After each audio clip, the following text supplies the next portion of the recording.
के 5वें दिन की कार्यवाही शुरू हो गई है। आज सदन में विपक्ष भ्रष्टाचार के मुद्दे पर सरकार को घेरने की तैयारी में है, तो वहीं विपक्ष नियम 310 के तहत कई विभागों में हुए कथित भ्रष्टाचार पर चर्चा की मांग कर सकता है और सरकार से जवाब मांग सकता है। इस मुद्दे को लेकर सदन में हंगामेदार रहने के पूरे आसार दिख रहे हैं। वहीं मुख्यमंत्री पुष्कर सिंह धामी भी इस बजट सत्र के दौरान कांग्रेस पर लगातार हमलावर नजर आ रहे हैं। माइक लंबे करने पड़ेंगे।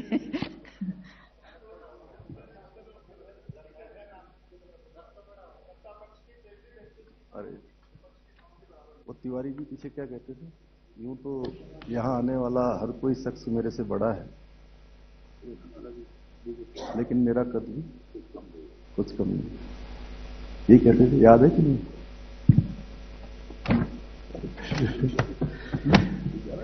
माननीय अध्यक्ष जी, उत्तराखंड को हाल के वर्षों में वित्तीय प्रबंधन, राजकोषीय अनुशासन एवं गुड गवर्नेंस के क्षेत्र में राष्ट्रीय स्तर पर एक अग्रणी राज्य के रूप में मान्यता मिली है। नीति आयोग की कुछ दिन पूर्व प्रकाशित फिस्कल हेल्थ इंडेक्स 2026 में रिपोर्ट 2023-24 में पुनः उत्तराखंड के वित्तीय प्रबंधन को सराहा गया है। रिपोर्ट में उत्तराखंड को उत्तर पूर्वी हिमालयी राज्यों की श्रेणियों में दूसरा स्थान प्राप्त हुआ है। यह रैंकिंग मुख्यतः राजस्व बढ़ोतरी, व्यय की गुणवत्ता, डेफिसिट मैनेजमेंट एवं ऋण प्रबंधन में सुधार का द्योतक है। अरुण जेटली फाइनेंशियल मैनेजमेंट की रिपोर्ट में उत्तराखंड को विशेष दर्जा प्राप्त हिमालयी राज्यों में अरुणाचल प्रदेश के बाद दूसरा स्थान प्राप्त हुआ है।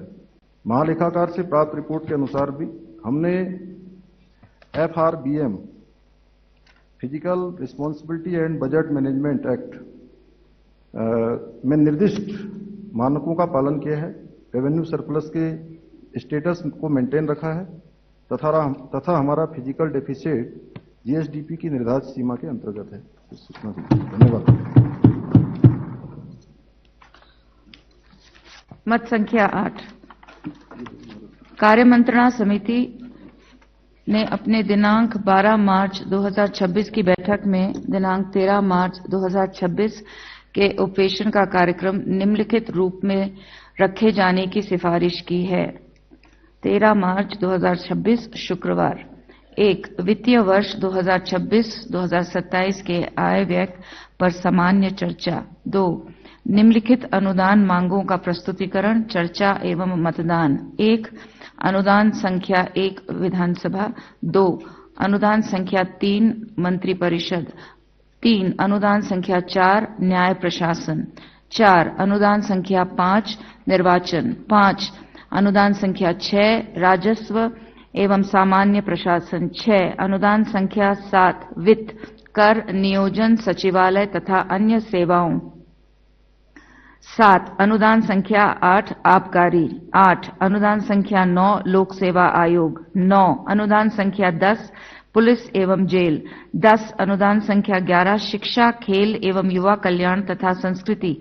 11. अनुदान संख्या 12 चिकित्सा एवं परिवार कल्याण। 12. अनुदान संख्या 13 जलापूर्ति, आवास एवं नगर विकास। 13. अनुदान संख्या 14 सूचना। 14. अनुदान संख्या 15 कल्याण योजनाओं। 15. अनुदान संख्या 16 श्रम एवं रोजगार। 16. अनुदान संख्या 17 कृषि कर्म एवं अनुसंधान। 17. अनुदान संख्या 18 सहकारिता। 18. अनुदान संख्या 19 ग्राम्य विकास। 19. अनुदान संख्या 20 सिंचाई एवं बाढ़। 20. अनुदान संख्या 21 ऊर्जा। 21. अनुदान संख्या 22 लोक निर्माण कार्य। 22. अनुदान संख्या 23 उद्योग। 23. अनुदान संख्या 24 परिवहन। 24. अनुदान संख्या 25 खाद्य। 25. अनुदान संख्या 26 पर्यटन। 26. अनुदान संख्या 27 वन। 27. अनुदान संख्या 28 पशुपालन। 28. अनुदान संख्या 29 औद्योगिक विकास। 29. अनुदान संख्या 30 अनुसूचित जातियों का कल्याण। 30. अनुदान संख्या 31 अनुसूचित जनजातियों का कल्याण। 3. उत्तराखंड विनियोग विधेयक 2026 की पुरस्थापना, विचार एवं पारण। 4. असरकारी कार्य आधा दिवस। निम्नलिखित असरकारी संकल्पों का प्रस्तुतिकरण।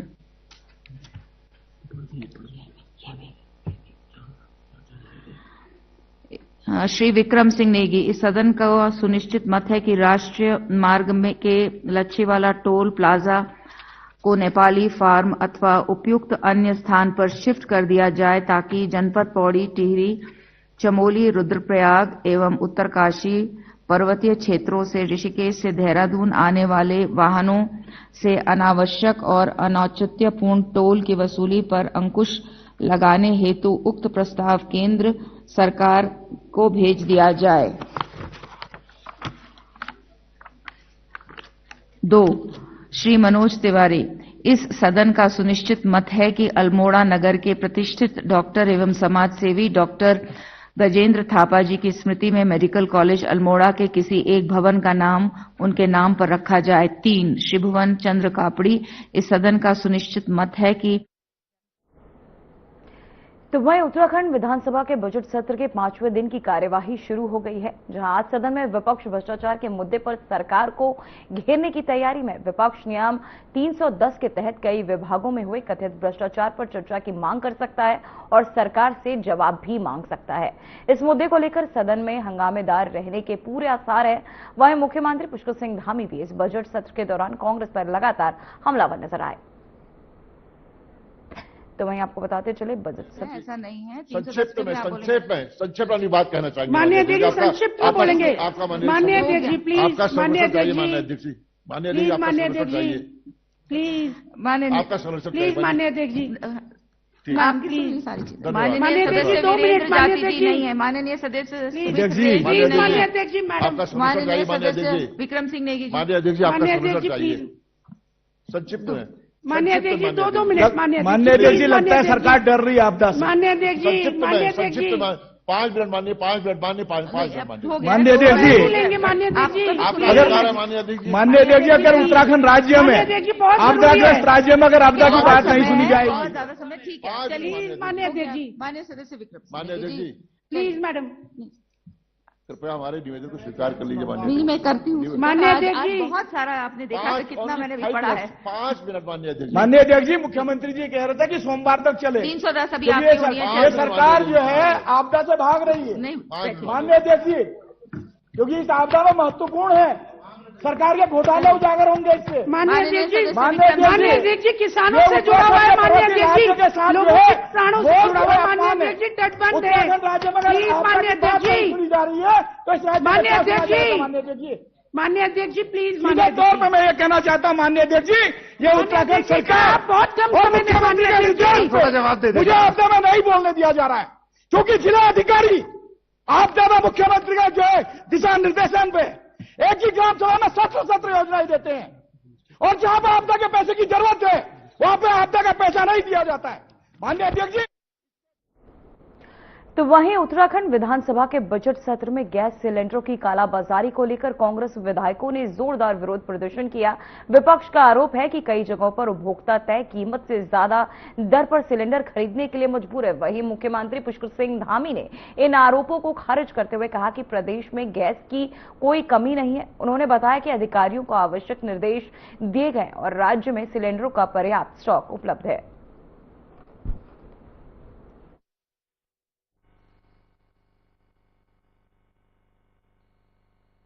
जहां पर भी कोई गड़बड़ी होगी वहां पर सख्त कार्रवाई की जाएगी और मैं समझता हूं इसमें प्रदर्शन की कोई आवश्यकता नहीं है। ये एक विश्वव्यापी चुनौती है, इसमें पूरे विश्व के अंदर चल रही है, लेकिन हमारे देश के अंदर या राज्य के अंदर कहीं कोई परेशानी नहीं है और सभी प्रबंध कर दिए गए हैं। उसकी मैं स्वयं समीक्षा भी कर रहा हूँ।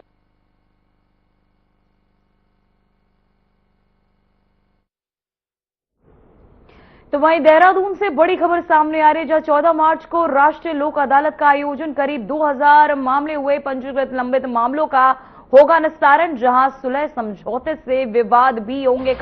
लोक अदालत के लिए पंजीकरण जारी है। तो वहीं आपको बताते चले देहरादून सहित पूरे उत्तराखंड में 14 मार्च 2026 को राष्ट्रीय लोक अदालत का आयोजन किया जाएगा। इस लोक अदालत में सुलह समझौते के आधार पर विभिन्न लंबित और प्री लिटिगेशन मामलों का निस्तारण किया जाएगा। इसमें समन्वय और आपराधिक मामले और साथ ही एनआई एक्ट और बैंक ऋण, मोटर दुर्घटना दावा, वैवाहिक विवाद, श्रम विवाद और जल विद्युत बिल से जुड़े मामलों को सुलझाने पर जोर रहेगा। वहीं इन मामलों के निस्तारण के लिए पंजीकरण प्रक्रिया भी जारी है। तो ये आपको बताते चले, देहरादून से बड़ी खबर सामने आ रही है, जहां सुलह समझौते से विवाद होगा खत्म, जहां लोक अदालत के लिए पंजीकरण कराया जाएगा। देहरादून सहित पूरे उत्तराखंड में 14 मार्च 2024 को राष्ट्रीय लोक अदालत का आयोजन किया जाएगा। इस लोक अदालत में सुलह समझौते के आधार पर विभिन्न लंबित और प्री लिटिगेशन मामलों का निस्तारण किया जाएगा। इसमें समन्वय आपराधिक मामले, एनआई एक्ट और बैंक ऋण, मोटर दुर्घटना दावा और साथ ही वैवाहिक विवाद, श्रम विवाद और जल विद्युत बिल से जुड़े मामलों को सुलझाने पर भी जोर रहेगा। इन मामलों के निस्तारण के लिए पंजीकरण प्रक्रिया भी जारी है। तो वहीं आपको बताते चले, लगातार लोक अदालत में लोगों के मामले सुलझाए जा रहे हैं।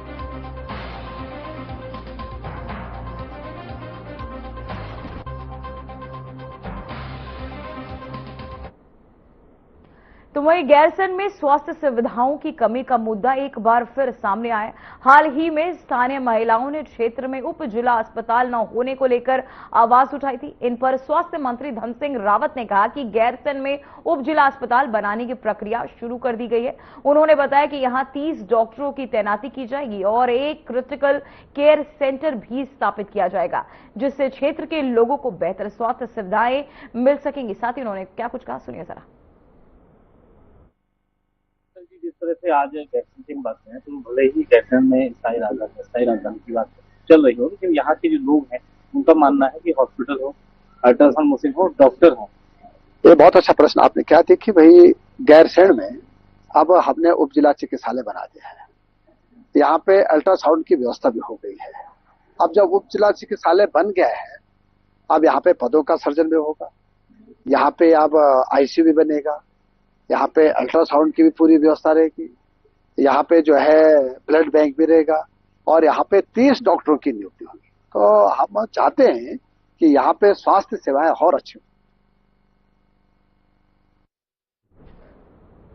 तो वहीं उत्तराखंड विधानसभा में चल रहे बजट सत्र के 5वें दिन एलपीजी गैस की कमी को लेकर विपक्ष ने सरकार के खिलाफ जोरदार विरोध किया। विरोध ने, आपको बता दें, विपक्ष ने आरोप लगाया कि कमर्शियल गैस सिलेंडरों की कमी से होटल और रेस्टोरेंट कारोबार प्रभावित हो रहे। वहीं कैबिनेट मंत्री गणेश जोशी ने इन आरोपों को खारिज करते हुए कहा कि एलपीजी का मुद्दा राष्ट्रीय स्तर का है और देश में गैस की पर्याप्त उपलब्धता है।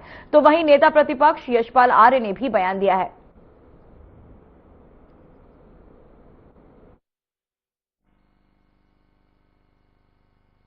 देखिए,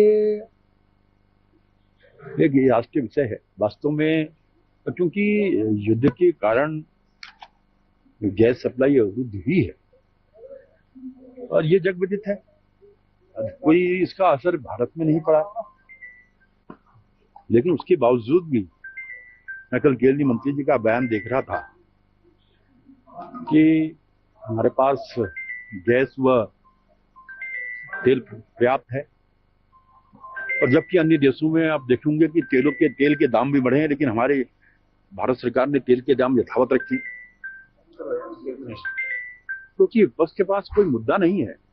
और इस प्रकार के समय में इस प्रकार की घटनाएं होती हैं और जो गैस सप्लायर है उसका फायदा उठाने की कोशिश करते हैं।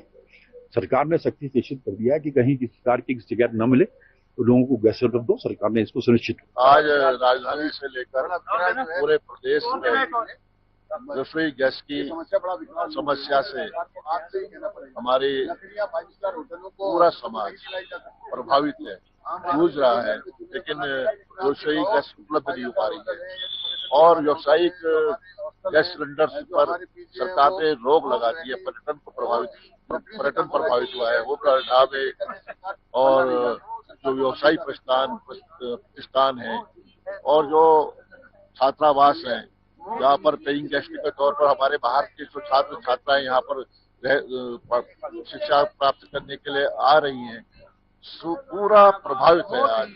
और सरकार के कोई माकूल इंतजाम नहीं किए हैं।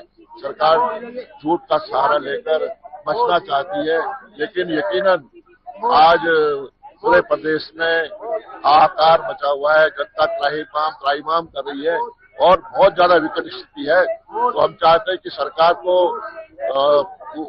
गैस की आपूर्ति सुनिश्चित करने के लिए केंद्र सरकार, डबल इंजन की सरकार को से अनुरोध करना चाहिए, आग्रह करना चाहिए कि उत्तराखंड की स्थिति बहुत बद से बदतर हो चुकी है और सरकार को प्रभावी कदम उठाने चाहिए। तो वहीं रामनगर के वन ग्रामों और राजस्व भूमि पर बसे करीब 20,000 लोगों ने मालिकाना हक की मांग को लेकर आंदोलन तेज कर दिया है। आंदोलनकारियों ने चेतावनी दी है कि यदि जल्द समाधान नहीं हुआ तो मार्च के आमरण अनशन शुरू किया जाएगा।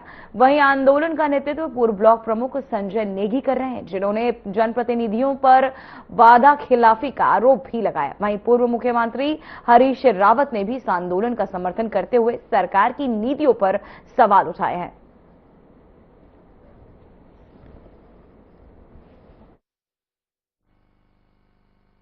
देखिए, बहुत लंबे समय से रामनगर विधानसभा में जो 24 वन ग्राम हैं, उनको राजस्व ग्राम बनाए जाने को लेकर एक लंबी लड़ाई हम लोगों ने लड़ी है और बरसों बीत गए हैं, लेकिन किसी भी सरकार के कानून में जू नहीं रहेंगे। और पिछले दिनों भी हमने जब पूछड़ी को इन्होंने उजाड़ा था तो उन दिनों भी हमने 2-3 धरने प्रदर्शन किए थे और सरकार को हमने चेताया था कि अतिशीघ्र यदि आपने इनको कहीं बसाया नहीं या इनको जहां पे है वहीं पर मालिकाना हक नहीं दिया गया तो एक मार्च में हम आमरण अनशन शुरू कर देंगे। और जिसको लेकर आज हमने पूर्व मुख्यमंत्री हरीश रावत जी के नेतृत्व में एक पदयात्रा सरकार को जगाने के लिए किया है और एक ज्ञापन हमने मुख्यमंत्री के नाम संबोधित किया है माननीय हरीश रावत जी के माध्यम से। और हमने कहा है कि यदि पदयात्रा के बाद भी सरकार नहीं सुनती है, सरकार के कानून में जू नहीं रहती है, तो निश्चित रूप से एक बड़ा आंदोलन रामनगर के अंदर किया जाएगा। देखिए, जब जनता ने जिसे चुना है, विधायक बनाया है, सांसद बनाया है, वो जिम्मेदारी से इस काम को नहीं करेंगे, चाहे वो सांसद बलूनी हो, चाहे वो स्थानीय विधायक दीवान सिंह बिज जी। दीवान सिंह बिज जी का तीसरा टर्म है और तीसरे टर्म में भी उन्होंने आज तक जो विधानसभा में ये आवाज नहीं उठाई। और जो सांसद बलूनी है, उन्होंने 1.25 साल पहले मालदन में कहा था कि मैं राम जी की सौगंध खाता हूं और इन वन ग्रामों को मैं राजस्व ग्राम का दर्जा दिलवाऊंगा, लेकिन 1.25 साल से वो स्वयं लापता है। उन्होंने कोई भी आवाज इन वन ग्रामों को राजस्व ग्राम बनाए जाने को लेकर नहीं उठाई। ये उनकी निष्क्रियता है और जनता इसका जवाब उन्हें 2027 में देने जा रही है। निश्चित रूप से आज हमने पदयात्रा के माध्यम से उन्हें चेताने का काम किया और हमने आपको बताया कि मार्च से हम आमरण अनशन शुरू कर रहे हैं और जो हम आमरण अनशन शुरू करेंगे। टोंगला गांव, खाल, चाल, जितने हमारे लोग ऐसे बसे हैं और पीढ़ियों से बसे हैं, वर्षों से बसे हुए हैं, इनको राजस्व गांव का दर्जा देने और जिस जमीन पर बसे हैं उनको मालिकाना हक देने की बात है। और 2016 के अंदर 26 तारीख को दिसंबर के महीने मंत्रिमंडल ने उस समय की सरकार के ये फैसला किया था, इनको मालिकाना हक दिया जाए। हम चाहते हैं उसको लागू किया जाए और इनको सबको मालिकाना हक दिया जाए और जिनको उजाड़ा गया है उनको फिर से ला करके सम्मान पूर्वक जहां से उजाड़ा गया है वहीं बसाया जाए। और साथ साथ जो है आगे किसी को जो है, चाहे वो सिंचाई विभाग की है, चाहे वन विभाग की है, किसी विभाग की जमीन है, उन जमीनों से उजाड़ा न जाए, उनका उत्पीड़न न किया जाए। सरकारी नहीं है, ये उत्तराखंड राज्यकारी हैं। ये उत्तराखंड राज्य इन्हीं लोगों की परिकल्पना को साकार करने के लिए कि इनको एक अच्छी छत मिल सके, कहीं इनको जमीन मिल सके, कहीं इनको आवास मिल सके, ये लोग हैं। और ये दूर दूर के अलग अलग गांवों से आए हुए हैं। आप हमारे मालधन को देखिए, मालधन का इतिहास को देखिए, पूरा उत्तराखंड समाया हुआ। तो ये दूसरे सारे मालधन हैं, ये बिंदु कत्ता, दूसरे कुशड़ी आदि आदि आदि जो है। तो इनको अतिक्रमणकारी कहने वालों से मैं कहना चाहता हूं कि वास्तविक अतिक्रमणकारी तो आप हो, क्योंकि आप उत्तराखंड की सोच के ऊपर जो है केवल पैसे की सोच को काबिज कर रहे हो। तो आप भूमाफिया के हितैषी हो और उनको जो है आप औने पौने दामों पर हमारी बेशकीमती जमीनें बेच रहे हो। अतिक्रमणकारी तो वास्तविक अर्थों में वो लोग हैं जो लोग हमारी भावनाओं को कुचल करके हमारे लोगों के हक को मारने का काम करते हैं।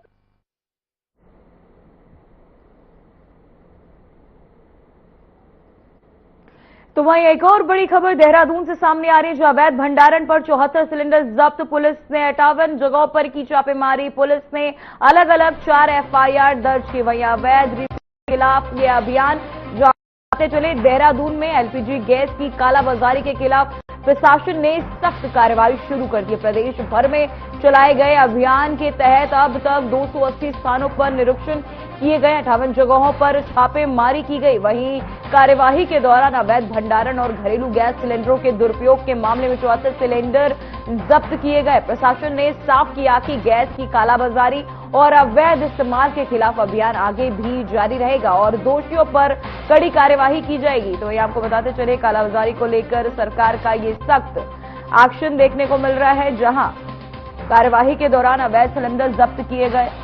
साथ ही देहरादून में एलपीजी गैस की कालाबाजारी के खिलाफ प्रशासन ने सख्त कार्यवाही शुरू कर दी है। प्रदेश भर में चलाए गए अभियान के तहत अब तक 280 स्थानों पर निरीक्षण किए गए और 58 जगहों पर छापेमारी की गई। कार्यवाही के दौरान अवैध भंडारण, घरेलू गैस सिलेंडरों के दुरुपयोग के मामले में 74 सिलेंडर भी जब्त किए गए। प्रशासन ने साफ किया कि गैस की कालाबाजारी और अवैध इस्तेमाल के खिलाफ अभियान आगे भी जारी रहेगा और दोषियों पर कड़ी कार्यवाही की जाएगी।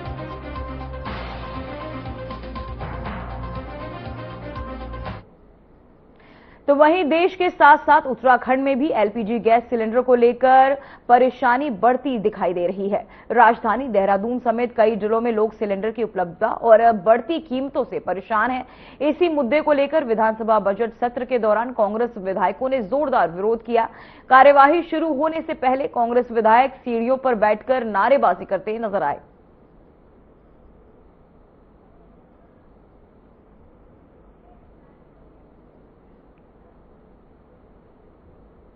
तो वहीं देहरादून में एलपीजी गैस के अवैध संग्रहण और कालाबाजारी पर जिला प्रशासन ने सख्ती बढ़ा दी है। जिलाधिकारी सबीन बंसल ने स्पष्ट निर्देश दिए कि गैस का अवैध भंडारण, कालाबाजारी या अवैध रिफिलिंग करते पाए जाने पर कड़ी कार्यवाही होगी। ऐसे मामलों में आरोपियों को सीधे जेल भेजा जाएगा।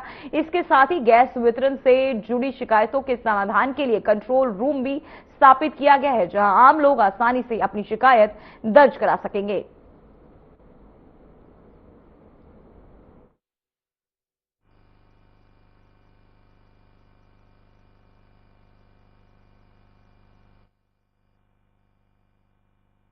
गल्फ क्राइसिस के चलते जो हमारे एलपीजी के बारे में कुछ कंसर्न्स और जो पब्लिक परसेप्शन अभी प्रिवेल कर रहा है, उसके संबंध में अवगत कराना है कि हमारे सभी स्टेक होल्डर्स के साथ लगातार डिस्कशंस चल रहे हैं और जो ऑयल कंपनीज हैं उनको निर्देशित किया गया है कि जो गैस एजेंसीज हैं वो अपना स्टॉक डिस्ट्रीब्यूशन निर्धारित मानकों के अनुसार ही एग्जीक्यूट करेंगे। हमने प्रवर्तन दल हेडेड बाय एसडीएम, सीओ और जो हमारे सप्लाई इंस्पेक्टर्स हैं वो निरंतर निगरानी बनाए रखे हैं। कहीं पर भी कोई इनपुट आता है हमारे होर्डिंग का, ब्लैक मार्केटिंग का या डाइवर्जन का, तो उस पर ऑन द स्पॉट हमारे बीएनएस और एसेंशियल कमोडिटीज एक्ट में मुकदमे दर्ज करते हुए सारे स्टॉक को सीज कर लिया जाएगा और उसका वितरण फिर हमारे सप्लाई ऑफिसर द्वारा सुनिश्चित किया जाएगा। इसलिए ये सभी ऑयल कंपनीज और एजेंसीज को वार्न किया गया है कि इस पर कड़ी निगरानी रखें और जो पब्लिक यूसेज के लिए जिस मानक अनुसार उनको वितरण करना है उसी प्रकार से होना चाहिए। अभी जो हमारे घरेलू गैस सिलेंडर हैं उस पर किसी भी प्रकार का कोई प्रतिबंध नहीं है। जैसा सप्लाईज बुकिंग्स पहले हो रही थी आगे भी उसी क्रियाविधि से होती रहेंगी। कमर्शियल जो हमारे गैस सिलेंडर्स हैं उसको लेकर जो हमारे एसेंशियल संस्थान है, एसेंशियल सर्विसेज जो प्रदान करते हैं, जैसे हॉस्पिटल्स हैं या कुछ ऐसे रेजिडेंशियल स्कूल्स हैं जहां पर मेस संचालित होती हैं, वहां पर उनको रेगुलर सप्लाईज मिलती रहेंगी। इसके अलावा जो अन्य संस्थान हैं उन पर अभी